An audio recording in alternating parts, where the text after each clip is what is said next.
Hi friends, ఈరోజు మన రథయాత్రలో యమలోకాన్ని చూడబోతున్నాం. ఫస్ట్ అయితే మన ఈ ఛానల్ని సబ్స్క్రైబ్ చేసి ఈ వీడియోకి ఒక లైక్ ఇచ్చేయండి. మన పర్లకిన రథయాత్రలో ఫస్ట్ టైం ఈ యమలోకం సెట్ వేశారు. ఇది టికెట్ కౌంటర్ అండి. మా వాడైతే 2 టికెట్లు తీయడానికి వెళ్ళాడు. ఒక్కో టికెట్ వచ్చి 70 రూపీస్ ఛార్జ్ చేస్తున్నారు ఇక్కడ. ఇది ఫస్ట్ అంటే బయట నుంచి లోపలికి వెళ్ళే గేట్ అండి. ఇది లోపల ఇంకా ఇన్ గేట్ ఉంటుంది, అది కూడా చూపిస్తాను. ఇదిగోండి, ఇవే టికెట్లు. ఈ టికెట్ల మీద అయితే మా ఫ్రెండ్ గారి పేరు ఉంది. వాడు కొంచెం వర్క్లో బిజీగా ఉండడం వల్ల మాతో అయితే రాలేదు ఈరోజు. మనం ఇప్పుడైతే లోపలికి వెళ్ళిపోదాం. లోపలికి వెళ్ళాక ఎలాంటి ఎగ్జైట్మెంట్ ఉంటుందో చూసేద్దాం, సరేనా? ఫస్ట్ ఎంట్రన్స్ అయితే చాలా భయంకరంగా ఉంది. ఎటు చూసిన బెర్రి తలకాలే కనిపిస్తున్నాయి. ఫస్ట్ ఇన్ గేట్ అయితే పెద్ద పెద్ద పిల్లర్స్తో పాటు సైడ్ ఎముడు వాహనమైన దున్నపోతు తలకాయలతో భలే అట్రాక్టివ్గా ఉంది. ఇది చూసుకుంటే అవుట్ గేట్ అండి. ఇది మొత్తం అయ్యాక రిటర్న్ వచ్చేటప్పుడు ఈ గేట్ అంటే వస్తాం మనమైతే ఫస్ట్ ఇప్పుడు లోపలికి ఎంట్రీ ఇచ్చేద్దాం. ఫస్ట్ మనం లోపలికి ఎంట్రీ ఇచ్చాక మనకు ఫస్ట్ ఏం కనిపిస్తుందో మొత్తం చూసేద్దాం. ఇలాంటి యమలోకం సెట్ అయితే మనం ఇప్పుడు దాకా బయట ఎక్కడా చూడలేదు, సినిమాలో తప్ప.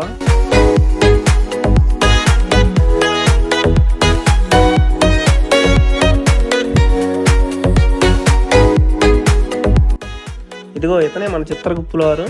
తలకాయ భలే తిప్పుతాడు కదా. ఇదిగో ఇదిగాడే మన పాప పుణ్య లెక్కలు చిట్టా మొత్తం విప్పేది. ఇతగాడు మన పాప పుణ్యాలు లెక్కలు చెప్పిన తర్వాత మన యమధర్మరాజు గారు అయితే మనకి ఏ పాపానికి ఏ శిక్ష చేయాలనేది అమలు చేస్తాడు.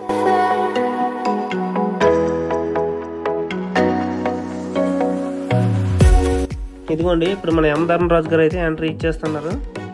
చూడండి, స్లో మోషన్లో చాలా భయంకరంగా తలకాయ తిప్పుతున్నాడు కదా. చూస్తే చాలా రియలిస్టిక్గా మాత్రం సెట్ మొత్తం బాగా వేశారు. పర్లకిన రథయాత్రికులు మాత్రం కంపల్సరీ ఈ యమలోకాన్ని మాత్రం చూడండి. ఇదిగోండి, పాపుల్ని ఇదిగో ఈ బోన్లను పెట్టేసి వాళ్ళకి ఏ పాపానికి ఏ శిక్ష చేయాలనేది అమలు చేస్తారు. ఒకసారి అక్కడికి వెళ్ళిన తర్వాత చిన్న పెద్ద పేదవాద అని తేడా లేకుండా ప్రతి ఒక్కరికి ఒకే విధంగా శిక్షలు విధిస్తారు. ఇదిగోటి పేదవాడు, ఇదిగోటి పెద్దింటోడు, ఇంకొకటి ఆఫీసరు, ఇంకొకటి విఐపిని తేడా లేకుండా మొత్తం అందరినీ ఒకే విధంగా ఒకే లైన్లో నిలబెడతారు.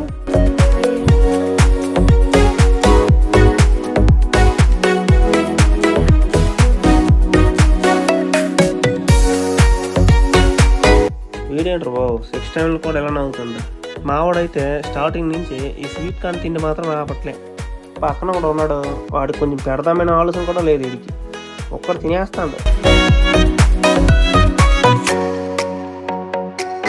ఇప్పుడైతే మనం ఏ పాపానికి ఏ శిక్షలు వేస్తారు అనేది ఇప్పుడు మనం చూసేద్దాం, సరేనా? ఫస్ట్ ఇక్కడైతే ఒక ఆమె కూర్చుంది. మరి కొంచెం ముందుకెళ్ళి ఆ పక్కన ఇంకొక ఆమె కూడా కూర్చుంది. వీళ్ళిద్దరైతే ఇక్కడ ఎందుకు కూర్చోవడం అనేది నాకు అసలు అర్థం కాలే. ఈ శిక్ష పేరు వజ్రకంటక, అంటే ముళ్ళ మీద పడేయడం. ఈ శిక్ష లైంగిక హింస, కామంతో చేసిన క్రూరత్వాలకి ఈ శిక్ష వేస్తారంట. ఈ శిక్ష పేరు వచ్చేసి సూకరముఖం అంట. ఒక చెక్క బండికి పాపులను కట్టి వాళ్ళ చేత ఆ బండిని ఇడిపిస్తారంట. ఈ శిక్ష పేరు క్రిమి భోజనం. ఈ శిక్ష తేనెటీగలతో కరిపించడం అనమాట. అంటే ఎవరైనా సరే దోపిడీ చేసి సంపదల్లో నిల్వ చేస్తే వారికి ఈ శిక్ష విధిస్తారంట. ఈ శిక్ష ఏంటంటే రంపంతో కొయ్యడం. ఈ శిక్ష గొడవలు, మర్డర్లు చేసేవారికి వేస్తారంట ఈ శిక్ష. ఈ శిక్ష వచ్చేసి మన అపరిచితుడి సినిమాలో ఉన్న శిక్ష అండి, అదేనండి సోల్దండం. ఈ శిక్ష వచ్చేసి ఎవరినైనా అకారణంగా గాయపరుస్తారో వాళ్ళకి ఈ శిక్ష విధిస్తారంట. ఈ శిక్ష పేరు విలేపాక్షం, అంటే నిప్పుల మీద కాల్చడం. విపరీతంగా మాంసం కోసం జంతువులను చంపే వాళ్ళకి ఈ శిక్ష వేస్తారంట. భలే రోస్ట్ చేస్తున్నారు కదా, చికెన్ తందూరి లాగా. మావాడైతే ఇవన్నీ చూసి ఫుల్ ఎగ్జైట్మెంట్ ఫీల్ అయిపోతుంట. చూడండి, ఈ శిక్ష వచ్చేసి రౌరవం అంట, అంటే పాములతో తేళ్లతో కరిపించడం. ఈ శిక్ష ఎవరైనా బాధపడుతుంటే వాళ్ళకి వెటకారంగా చూసి ఆనందించే వారికి ఈ శిక్ష విధిస్తారంట. ఈ శిక్ష వచ్చేసి అమాపానం అంట. తలతల మరుగుతున్న నీళ్ళు తెచ్చి పాపం చేసిన వారికి పోస్తారంట. ఈ శిక్ష వచ్చేసి ఎక్కువగా మద్యం తాగిన వారికి వేస్తారంట. ఈ శిక్ష పేరు వచ్చేసి అంధత మిశ్రమం. కుటుంబ ద్రోహం ఎవరైతే చేస్తారో వాళ్ళకైతే ఇలా కళ్ళు పీకేస్తారంట. ఈ శిక్ష పేరు వచ్చి క్రిమి భక్షణ అంట. ఎలుకలతో కరిపిస్తారంట. ఈ శిక్ష ఎందుకు వేస్తారా అన్నది ఎక్కడైతే డీటెయిల్గా రాయలేదు. మీకు తెలుసుంటే కామెంట్ చేయండి. ఈ శిక్ష వచ్చేసి బాణాలతో హింసించడం. ఈ శిక్ష ఇతరులని తీవ్రంగా గాయపరిచిన వారికి విధిస్తారంట. వీడేంటారు బాబు, నేను ఎటు తట్టే బాణం గురి పెడతాను. మావాడైతే నువ్వు ముందు స్వీట్ కార్న్ తిను, నీ ప్రెస్టేషన్ మొత్తం పోతుంది అని అంటుంది.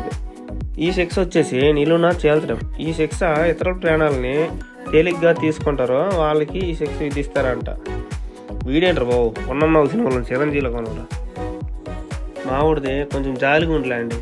పాపం మొత్తంకి చేతులు కట్టేశారనేసి ఎలా తినిపిస్తుండో చూడండి. ఈ శిక్ష పేరు వచ్చి తమిశ్ర నరకం, అంటే బరువులు మోయించి కొరడతో కొట్టమనమాట. ఈ శిక్ష ఏంటంటే దొంగతనాలు అయితే ఎవరు చేస్తారో వాళ్ళకి ఈ శిక్ష విధిస్తారంట. ఈ శిక్ష వచ్చేసి పర్యావర్తనం అంట. పక్షులతో హింసించడం, ఇతరులను నష్టపెట్టి తాను తప్పించుకునే వారికి ఈ శిక్ష వేస్తారంట. ఈ శిక్ష వచ్చేసి కుంభీపాకం అంట. ఎవరైతే జంతువుల్ని నిర్భయంగా చంపుతారో వారికి ఈ శిక్ష విధిస్తారంట. అంటే తలతల మరుగుతున్న నూనెలో వేయించడం అన్నమాట. మీరు కానీ పర్లాకిన రథయాత్రకి వెళ్తే మాత్రం కంపల్సరీ ఈ యమలోకం సెట్ని అయితే విజిట్ చేయండి, చాలా బాగుంటుంది. మా వాడు చూడండి ఇక్కడ ఏం చేస్తాంట మీకే అర్థమవుతుంది.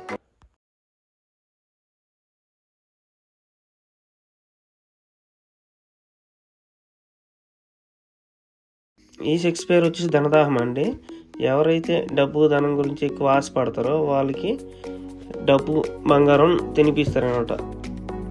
మనం చేసిన పాపలకి శిక్షలన్నీ అయిపోయిన తర్వాత అయితే మనం స్వర్గలోకంకి వెళ్తాం. ఇదిగోనండి స్వర్గలోకంకి వచ్చేసాం చూడండి. ఇక్కడ రంభ ఊర్వశి మేనకలు కింద నాట్యం చేస్తుంటే మన ఇంద్రుడు చూడండి ఎలా ఐరావతంపై ఎంజాయ్ చేస్తాడు. దీని పక్కనే వెంకటేశ్వర స్వామితో పాటు మన జగన్నాథ స్వామి కూడా ఉన్నాడు. పక్కన పూజారి కూడా ఉన్నాడు చూడండి. నిజమైన పూజారి అనుకున్నారు, అతను కూడా బొమ్మని. మన వెంకటేశ్వర స్వామి విగ్రహం అయితే చాలా బాగుంది కదా చూడడానికి. నాకైతే బాగా నచ్చింది ఈ విగ్రహం, చూడండి ఎంత బాగుందో. జట్టు చివరికి అయితే మనం యమలోకం నుండి స్వర్గలోకం నుంచి అయితే మన భూలోకంకి వచ్చాము. భూలోకంకి వచ్చిన వెంటనే మా వాడైతే మళ్ళీ తిండికి రెడీ అయిపోయాడు. ఇదైతే మన ఒడిస్సాలో ఫేమస్ అయిన ఫుడ్ ఐటమ్ అండి. దీన్ని ఒడియాలో దొయ్యిబారా అనేసి అంటారు.